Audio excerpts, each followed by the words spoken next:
Voici le questionnaire du quart de finale du Québec du 30e championnat international des jeux mathématiques et logiques et on va maintenant résoudre le problème numéro 5 intitulé « Que d'eau ».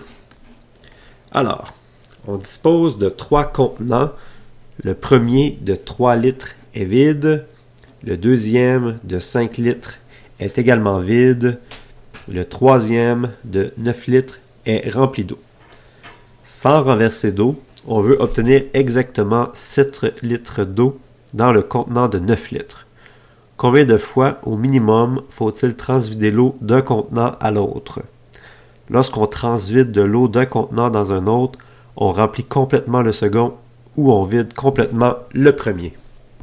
Alors, pour résoudre ce problème, on va aller dans le logiciel LibreOffice Calc.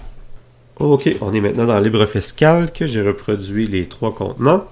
On va relire l'énoncé pour être sûr de bien comprendre. On dispose de 3 contenants. Le premier de 3 litres est vide. Le deuxième de 5 litres est également vide.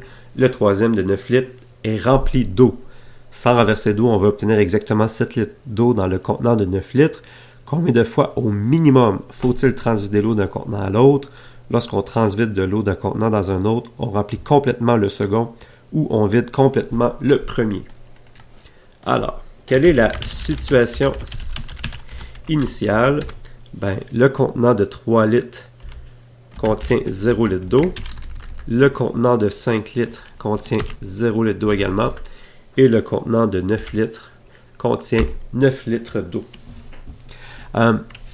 On va effectuer un premier transvidage, puis je vous dirais qu'un problème comme ça, le mieux c'est de simplement expérimenter, puis de voir qu'est-ce qui marche, qu'est-ce qui ne marche pas.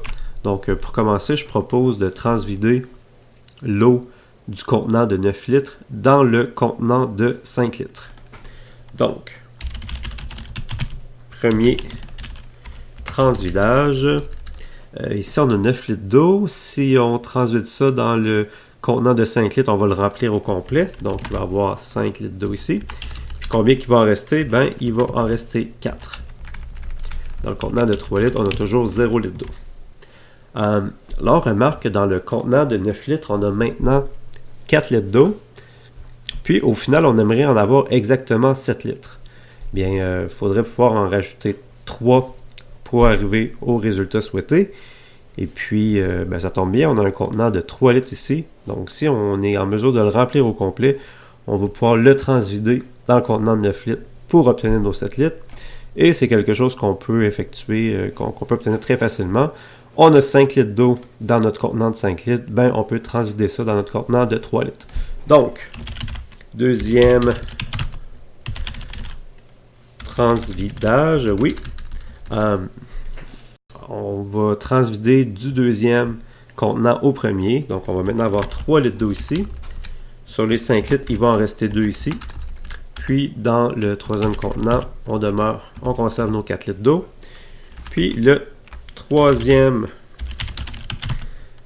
transvidage, on prend nos 3 litres d'eau du premier contenant et on les envoie dans le troisième contenant. Donc, ici, il nous reste 0 litre. Ici, on ajoute 3 litres aux 4 litres, donc on est rendu avec 7 litres d'eau. Et on a toujours 2 litres d'eau dans le deuxième contenant. Alors voilà, on a réussi en 3 transvidages à obtenir 7 litres d'eau dans le contenant, dans le troisième contenant, le résultat souhaité. Puis, dans la question, si on la relie, combien de fois au minimum faut-il transvider l'eau d'un contenant à l'autre? On vient de démontrer que c'est possible d'obtenir 7 litres avec 3 transvidages. Puis, en expérimentant un peu avec le problème, on réalise qu'avec 1 ou 2 transvidages, c'est impossible d'avoir 7 litres d'eau dans le contenant de 9 litres, dans le troisième contenant. Donc, notre réponse, 3 transvidages.